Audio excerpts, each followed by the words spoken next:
அன்பு தமிழ் நெஞ்சங்களுக்கு வணக்கம். யார் யார் எப்பப்போ பயப்படுறார்கள் என்று பார்ப்போமா?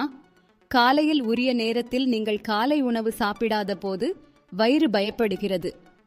24 மணி நேரத்தில் 10 டம்ளர் தண்ணீர் கூட குடிக்காத போது சிறுநீரகம் பயப்படுகிறது. இரவு 11 மணி வரை தூங்காமல் விழித்திருந்து சூரிய உதயம் ஆகும்போது விழிக்காதிருக்கும் போது பித்தப்பை பயப்படுகிறது. ஆறிப்போன பழசாகிப்போன உணவுகளை சாப்பிடும்போது சிறுகுடல் பயப்படுகிறது.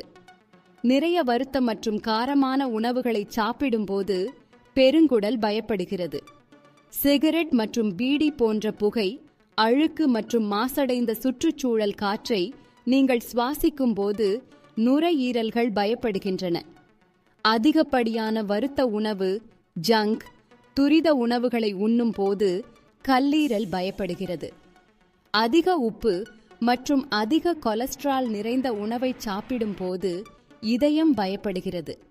சாப்பிடச் சுவையாகவும் மற்றும் தடையின்றி கிடைக்கிறது என்பதாலும் அதிக இனிப்பு பண்டங்களை வெளுத்து வாங்கும்போது கணையம் பயப்படுகிறது. இருட்டில் மொபைல் மற்றும் கம்ப்யூட்டர் திரையின் வெளிச்சத்தில் வேலை செய்யும் போது கண்கள் பயப்படுகின்றன. எதிர்மறை நெகட்டிவ் எண்ணங்களை சிந்திக்க ஆரம்பிக்கும் போது மூளை பயந்து போகிறது. உங்கள் உடலின் பாகங்களில் அக்கறை கொள்ளுங்கள், அவற்றை பயமுறுத்தாதீர்கள். இந்த உடல் பாகங்கள் அனைத்தும் சந்தையில் எளிதாக கிடைப்பதில்லை. கிடைத்தாலும் மிகவும் விலை உயர்ந்தவை.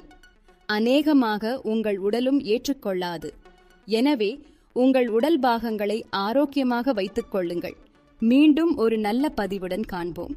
அதுவரையில் காத்திருங்கள். நன்றி, வணக்கம். இன்றைய பொழுது இனியதாய் அமையட்டும்.